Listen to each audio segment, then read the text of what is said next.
Excuse me. I just need to speak with Mr. Ashford. 2 minutes. Mr. Ashford doesn't talk to people like you. Turn around.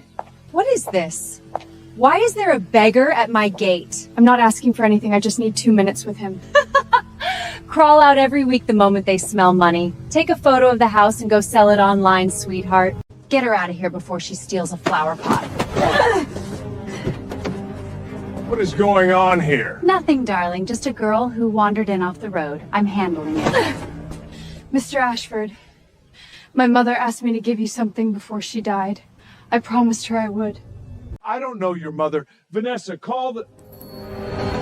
Where did you get that? My mother gave it to me. She said you would recognize I it. had this made the week my daughter was born. I fastened it around her neck myself in the hospital, and her mother took her and they vanished.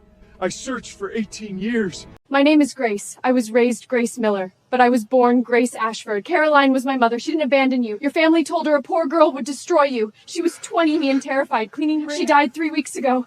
She made me promise to bring this back, not to ask for anything, just so you'd know I lived. I kept my promise. I'll go now.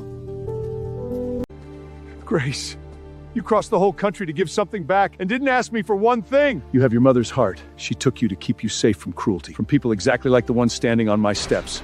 Doug, get Miss Cole's things out of my house and open this gate for mine. Excuse me, sir. Are you Mr. Ashford, Richard Ashford? The security guard stepped in front of her before she reached the gate. Doug was built like a door, and he looked at Grace's worn coat and her second-hand shoes the way some people look at something they want removed. Mr. Ashford doesn't talk to strangers, Doug said, especially not ones dressed like you. Move along. Grace didn't flinch. She had rehearsed this moment for the entire 9-hour bus ride from Ohio, and she wasn't going to lose it now. Then, the front doors of the mansion opened, and a woman in a white silk dress came down the marble steps like she owned the sky. Vanessa Cole. 35, sharp as cut glass, the soon-to-be Mrs. Ashford. "What is this?" Vanessa said, wrinkling her nose. "Doug, why is there a beggar at my gate?" "I'm not begging," Grace said quietly. "I only want to speak with Mr. Ashford. 2 minutes? That's all?"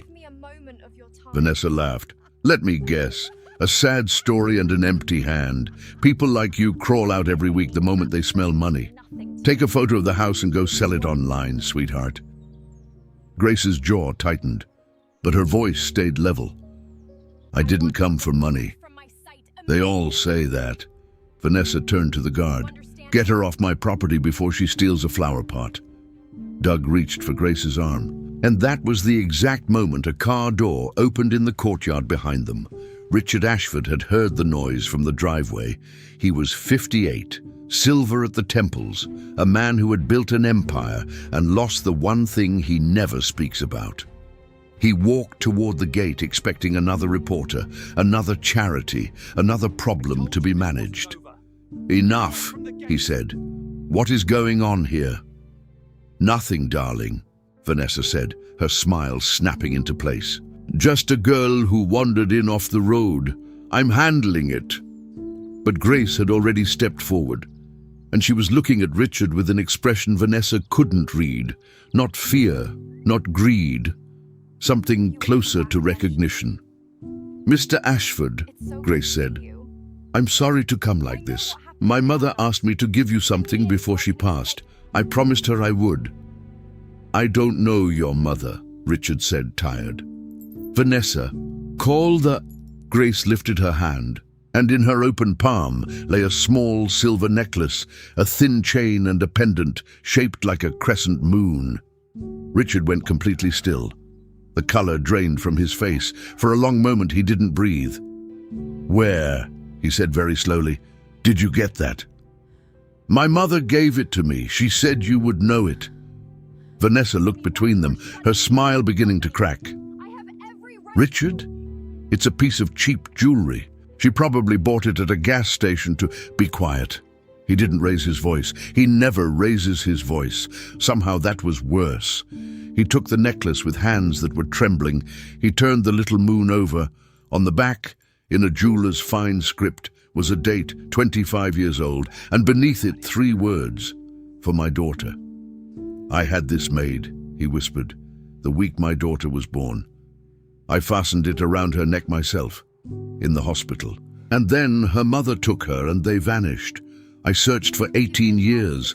I hired investigators on 3 continents. I never found a single trace of them. He looked up.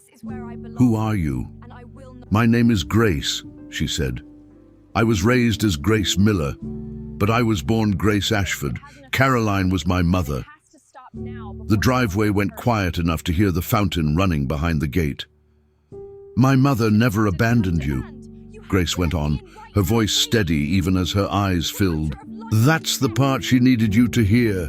She left because your family told her a poor girl from nothing would destroy you, that they had lawyers who would take me from her, and she would never win. She was 20 and terrified. So she ran. She raised me in a trailer outside Dayton, cleaning houses, and not once did she ever let me hate you. She always said you were a good man who was lied to by cruel people. Vanessa's face had gone the color of the marble beneath her feet. She died 3 weeks ago, Grace said softly. Cancer. Her last words were this address, and she made me promise to bring the necklace back to you, not to ask you for anything, just so you would finally know that I lived, that I grew up, that I was loved every day. She reached out and gently folded Richard's fingers closed around the pendant. That's all I came for, she said. I've kept my promise. I'll go now. And she turned toward the road. She assumed, the way everyone always assumes, that this was where it ended. But Richard's voice stopped her at the gate, quiet and broken wide open after 25 years. Grace. She turned. Tears were running down the face of a man who does not cry. You crossed the whole country to give something back, he said, and you didn't ask me for one thing. Then he turned and looked at Vanessa, truly looked at her, at the woman who had called his daughter a beggar at the very gate his child had finally found her way home to. And something in his eyes shut like a door that would not open again. You have your mother's heart, he told Grace. For 25 years, I believed she stole you from me out of spite. She didn't. She took you to keep you safe from cruelty. His voice cracked.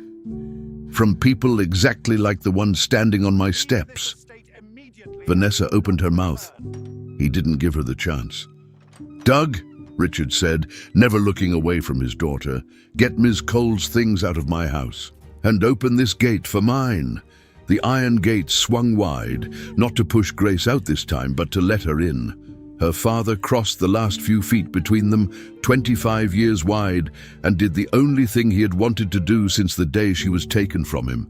He lifted the little silver moon, and he fastened it back around her neck.